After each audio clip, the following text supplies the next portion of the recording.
কোর্টে নতুন করে তালিকা প্রস্তুতের জন্য 3 মাস সময় চাওয়া হয়েছে। সময় মঞ্জুর করল শীর্ষ আদালত। ওবিসি সার্টিফিকেট বাতিল মামলা এবং সেই মামলাতে ইতিমধ্যেই নতুন করে ওবিসি শংসাপত্র তালিকা তৈরির প্রস্তাব করা হলো। সুপ্রিম কোর্টে নতুন করে তালিকা প্রস্তুতের জন্য 3 মাস সময় চাওয়া হয়েছে এবং সেই সময় মঞ্জুর করা হয়েছে শীর্ষ আদালতের পক্ষ থেকে।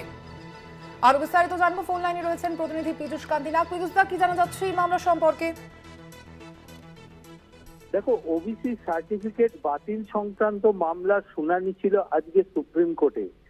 তুমি জানো যে কলকাতা হাইকোর্টের বিচারপতি রাজাশেখর মান্তার বেঞ্চ ওবিসি সার্টিফিকেটের বাতিল বলে ঘোষণা করেন এবং সেই রায়কেই চ্যালেঞ্জ জানিয়ে সুপ্রিম কোর্টে আবেদন জানানো হয়। সেই মামলার আজ শুনানি ছিল। এই মামলার ওবিসি সার্টিফিকেট বাতিল সংক্রান্ত মামলার ফলে রাজ্যের বিভিন্ন বিভাগে কর্মী নিয়োগের ক্ষেত্রে কিন্তু আটকে রয়েছে, এখনো পর্যন্ত স্থগিত রয়েছে। ফলে কোনো বিভাগেই এখনো পর্যন্ত নিয়োগ হচ্ছে না এই ওবিসি সার্টিফিকেট মামলা শুনানি শেষ না হওয়া পর্যন্ত।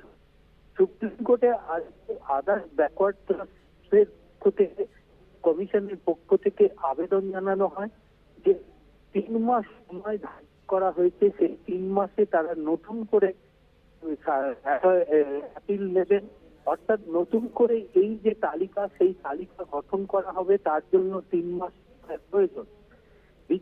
আইনজীবী কপিল সিব্বল সুপ্রিম কোর্টের কাছে 3 মাসের প্রার্থনা করলে বিচারপতি দিওয়ার গাভাইয়ের 3 মাসের সময় ধার্য করেছেন এবং আজকের জন্য ওবিসি সার্টিফিকেট বাতিল সংক্রান্ত মামলাটি মুলতবি হয়ে গেছে। ধন্যবাদ তোমায়। আমরা কথা বলছিলাম, ফোন লাইনে ছিলেন